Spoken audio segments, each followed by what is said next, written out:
Nakapusas samtang gisudong ni Nasir Hapil-Hapil 40 anyos nga gihabwa sa operatiba ang sulod sa iyang sling bag ug dinhi nakita ang daghang shabu nga gibana-banaang mo kantidad sa 1.3 milyon pesos nga moabot sa 201 grams ang gibugaton.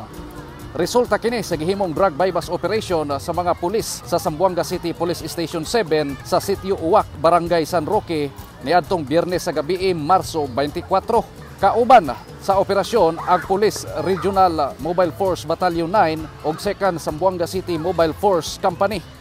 Ang istasyon po natin ay nag-conduct ng bypass operation against high-value individual identified as Nasir Hapil. Bypass operation dito po banda sa may Sitio Uwak sa Barangay San Roque.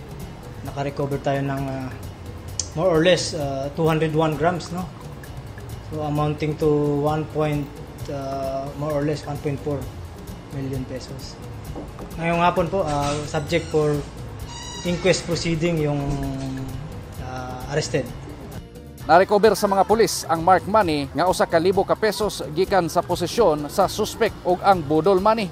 Ang dinakpan lumad nga taga Talusan, Zamboanga, Sibugay. Gikasuhan na si Hapil-Hapil og pagsupak sa Republic Act 9165 kon Comprehensive Dangerous Drugs Act of 2002. Gikan sa Asia's Latin City, Ciudad de Zamboanga, June Tubilag, Newsline, Philippines. Stay safe